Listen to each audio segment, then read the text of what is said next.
What is up, guys? Welcome back to the channel Still Slaps. I am Shuby, songwriter and rapper here repping for Still Slaps. Thank you guys for tuning in. If this is your first time, hopefully we can make a good impression on you. Thank you for stopping by. Listen, guys, today I wanted to do a little something different. I wanted to introduce my song breakdown of one of my original songs that just dropped out with the beautifully talented Morgan Mincer, a songwriter slash composer slash producer slash actor. So she does everything. She's awesome. And we have been kind of working together for quite some time. If you're new to the channel, you may or may not have seen some of the music that we've done together thus far, but this is a really awesome single that I'm really proud of, that I was able to put together for Morgan and myself, and it's called Can't Be Mine. Now, if you haven't heard it, the links are going to be below for you guys to go and check out via the streaming stores, wherever you listen to music. We've got the visualizer that's up on our channel that you will be able to find in the link below. If you haven't already seen it, the visualizer did a really good job, made a really great impression off of the first drop, and we thank you if you were one of the people who tuned in and gave it a like or gave your opinion. We appreciate that very much. As independent artists, we think it's very important to keep on building each other through the platforms, and thank you if you've done that. So we're gonna get right into it, guys. I'm gonna talk a little bit about just break down the song verse for verse, and kind of give my take on how I was inspired to write it, how I wrote the song, and we're going to talk about a little bit about Morgan's performance too throughout it, just to give you guys a little bit of a personal look into my perspective on songwriting, in this case indie pop songwriting, which is what this song is. So stay tuned. If you guys enjoy it, please leave a like, and please consider subscribing and donating and doing whatever you can to support. We appreciate it, guys. So we are going to get right into it.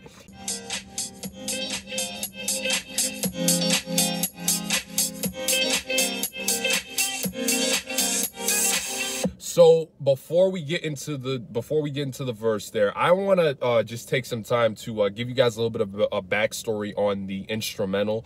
Now that section there, that whole intro, we got into the studio. The original version the original instrumental version. It's a really long intro, and the producers did such a great job of like getting you into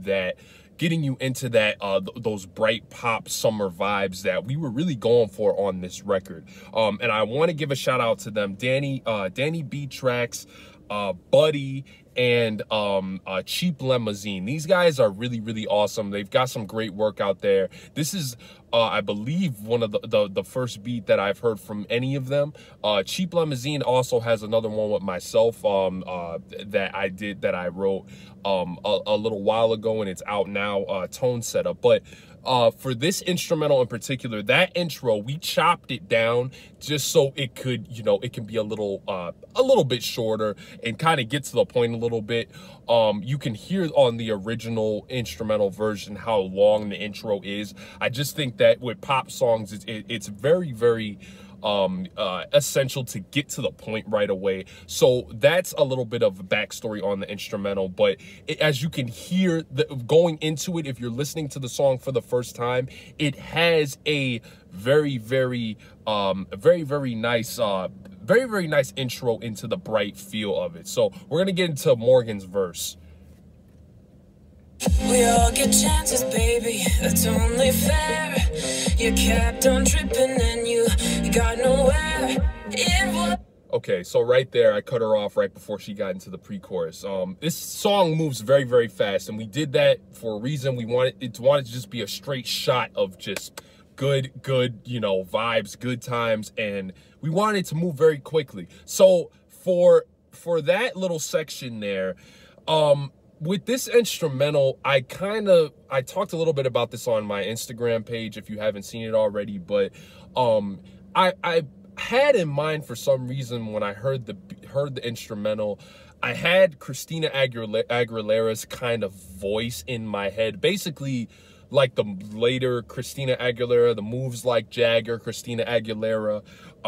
She always has had a very, very prominent powerhouse type of voice. And in this instance, for Can't Be Mine, I wanted to apply kind of that different dynamic and energy with the vocalist. Obviously, this being Morgan that we're talking about. Obviously, Morgan's vocal range is not as close to Christina Aguilera's. Obviously, Christina's got a crazy vocal range. So I basically took that dynamic and I applied it to Morgan. Now, you heard there in that first verse, Morgan starts out, her vocal range starts out very low, very monotone in the sense of, kind of cruising with the instrumental. It starts off in that level, so to speak. And we did that on purpose to kind of give you a smooth guide into the record. You're gonna hear here, her shift changes very, very quickly. Very quickly. It was only a couple of lines where she's very low like that, and then we introduced that inflection change in Morgan's vocals very, very quickly. So check it out here. Was you I answered to, put my heart on hold, no questions, boo. Dry tears from eyes, you can't be mine, you are denied, you are denied. Dry tears from eyes, you can't be mine, you are denied, you are denied. Okay, so right there we had the pre-chorus, and then we have Morgan getting ready to go into the hook. So with that energy shift there, I wanted just to make things interesting from the songwriting perspective very, very quickly. Like I said, this is just a straight shot of just good vibes, good pop, good brightness to the way the sonics are sounding. You hear the instrumental changing very, very slightly as well, going into the chorus drop, the main chorus drop. And I think it's very important for the listener to feel like they're going on that ride, and however you can complement that as the songwriter and as the vocalist, the better your project is going to come out sounding on the airwaves. So with that being said, Morgan's getting ready to go into the main chorus drop here. You heard those repetitive pre-chorus lines. Wanted to just, like I said, just keep it simple. You heard the dry tears from eyes, you can't be mine.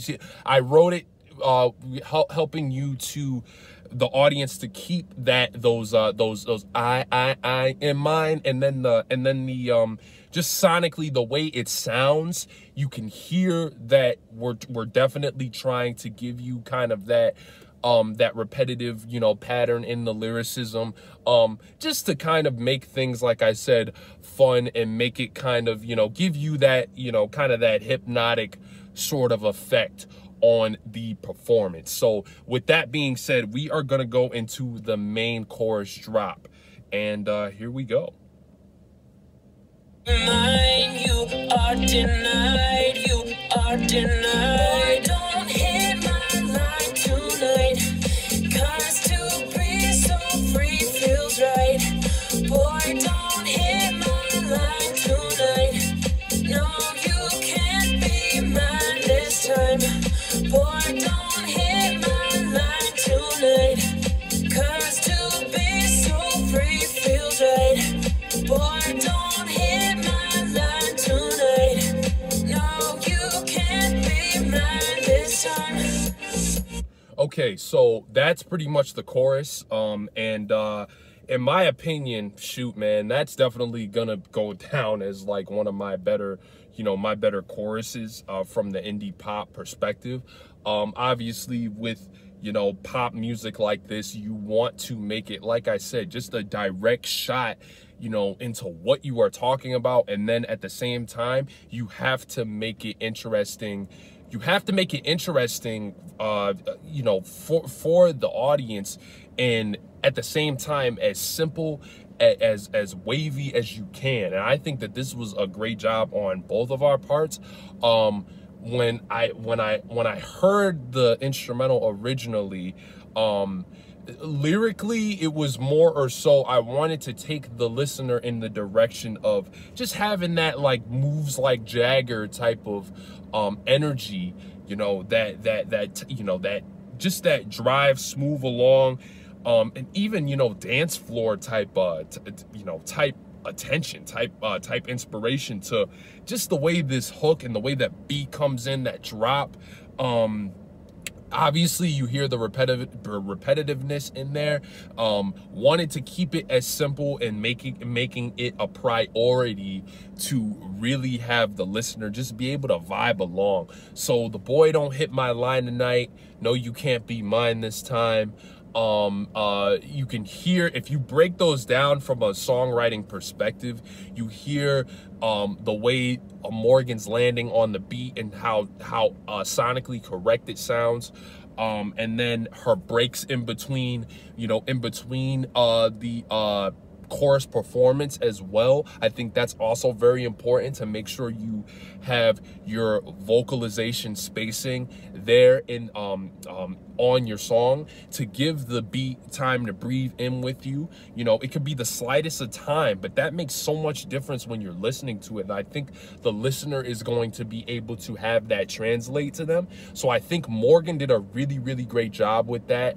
Her energy, the way she's really projecting, the way we wanted this chorus to sound is butter. And it's her in her own right being able to project in her own manner. So I think that that's very, very important, and I think that she nailed that. She nailed that from that perspective. So like I said, we're getting ready to go into the other half of the record. This record moves very, very fast. We are getting right into the bridge section here. It's no surprise without you arise. You couldn't hold the hurt in your eyes. It's no surprise without you arise. You couldn't hold the hurt in your eyes. Okay, so that was the bridge. Very, very short bridge, to the point, all that good stuff. Now, with that being said, I commented on this as well on IG. The bridge was actually the most crucial part of the song.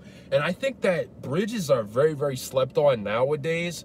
You don't really hear too many bridge incorporations in a lot of big records. And that's fine. You know, bridges don't always have to be, you know, a part of your record. I have records where there's no bridge at all. But in this instance, the bridge, I actually wasn't, if you listen to the chorus, you can hear me way in the back of the mix. You can hear my vocals in the back, contributing to more of the tone of the record. That actually was not planned going into the main session. Morgan had a really great idea, and this is one of the reasons why Morgan is such a pleasure to work with, because she really does see the vision of a song all the way through. And when I say that, I mean the songwriter may have, you know, a main portion, a main vision of the song when they're writing the record and how they want the vocalist to perform.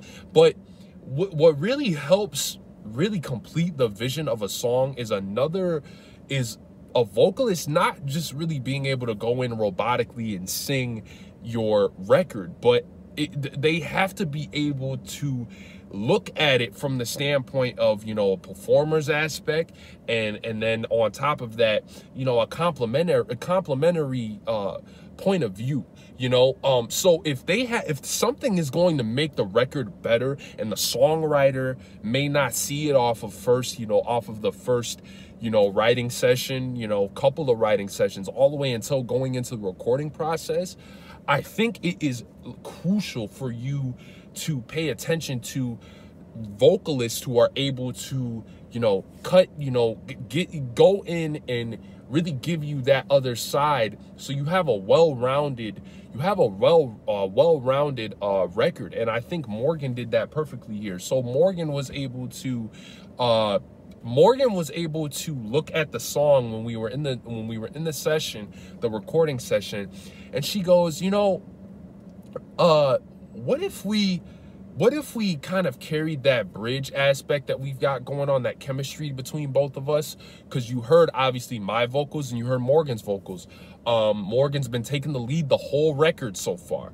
But just the fact that she said, you know, let's carry that chemistry out through the end of the record, not just on the bridge, but through the end of the record. And we said, you know what, let me see if I can kind of compliment you and see vocally and see how it sounds.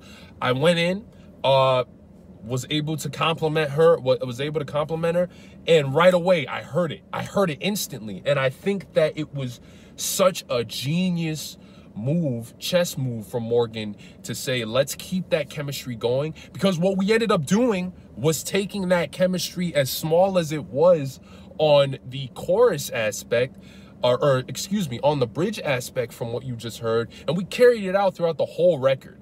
And that is what really makes this record pop, in my opinion. Because Morgan's great by herself, but when you really give the listener that layered aspect, especially that duet, that duo, male vocalist versus female vocalist, you really are saying something in performance. You're saying that you want your listener to have the best experience possible, with contrast in the vocal ability and the vocal ranges. And I think that's what makes songs like Moves Like Jagger great pop songs. You've got Adam Levine with his, you know, his dope high pitch, you know, in a sense nasally almost, you know, type of voice. And you've got Christina Aguilera coming in with her powerhouse vocals and being able to mesh that together and give you a song, a great pop song like Moves Like Jagger. The chemistry is undeniable. So that's what really makes this thing awesome. So we are going to keep it going here through the end of the record. Hit my line tonight, 'cause to be so free feels right. Boy, don't hit my line tonight. No, you can't be mine this time. Boy, don't hit my line tonight, 'cause to be so free feels right. Boy, don't hit my line tonight. No, you can't be mine this time. So we get into the end of the record here. Just got that smooth ride out. Shouts again to the producers, man. Such a great instrumental. Undeniable, man. It's undeniable. You can't deny the beauty of that, the way those producers just snapped on that thing, from the sax to the it's just such a, when you have that irresistible quality on an instrumental, and you feel like you can do something with it, you better do it, because you know you have to take your intuition and just really run with stuff, man. You know, and I think that the production on this thing was just, it was nailed. You know, it was nailed, and we really tried our best to complement that. And I think shout out again, I want to also mention my engineer Don. I've been working with Don for quite some time. Some of you probably came into the channel early on, before we even were at 100-something subscribers. Don was in the Britney Spears Baby One More Time breakdown video that was our first reaction / song breakdown video that we ever did. And Don, my engineer, was featured in there because I wanted to, you know, kind of mesh the chemistry together and talk about the record. But Don has been my engineer for quite some time now, and he's done a great job of just being able to, like I said, fill in that other portion of your vision, to these songs. And I love the fact that he's been able to come through and just really nail it each time. He did a great job processing my vocals where they needed to be processed, and then doing the same thing with Morgan. I think it just complete that threefold chord that you need to have when it comes down to your songs, from writing the songs to going in and recording the songs, and then having your engineer on standby to be able to really complete that vision of your song, man, is just so important. And I can't stress enough how much I appreciate my engineer Don. You guys are going to be able to hit the links below. I'm going to post his website where you can kind of check out where he can help you out with appointments and stuff like that. Everybody needs a great engineer, and a great engineer is going to really be the key vehicle for your song. I can't stress that enough. If you're new to songwriting, if you're new to recording vocals, remember that you are a percentage of the quality of your song, but you are also gonna have to consider yourself to be on that lower end of your percentage of why the song is gonna sound great. I am a very, you know, my percentage of the song structure on this thing is only a certain amount of percentage. You know, yes, I wrote the song. Yes, I contributed to the idea of the vocal, you know, the vocalization and having Morgan, you know, do certain things. But yet and still, it's a team effort. It's a team effort, and you have to remember that, you know, with writing your songs. Always look to have that team. Team is the key. It is the major key in really writing great songs like this. If you really want that effect, you need those essentials on your team. So with that being said, I just want to thank you guys again. If you've heard the song, if you like what you've heard, if this was your first time hearing it, please consider, like I said, streaming. Please consider going to the other videos and commenting.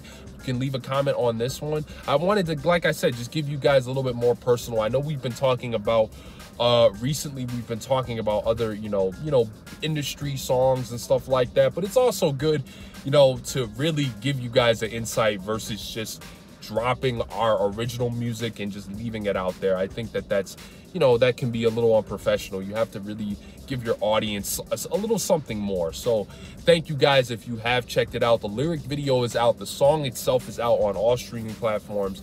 You can feel free to stream it on our YouTube page, and then, you know, on YouTube in general. And like I said, guys, leave a like, leave a comment if you are feeling it. I hope I was able to explain it a little well from the songwriting standpoint. And thank you guys once again for tuning in to Still Slaps. Once again, I'm Shuby, songwriter and rapper. Morgan, who picture I'm gonna have in the video, by the way. You guys can go ahead and, you know, hit her page up, you know, tell her how awesome she is, and feel free to also give her a follow. We've got a bunch more music coming, and thank you guys for sticking through with us. For Still Slaps, again, thank you guys. Morgan Mincer featuring Shuby, myself, Can't Be Mine. Still Slaps. Peace, guys.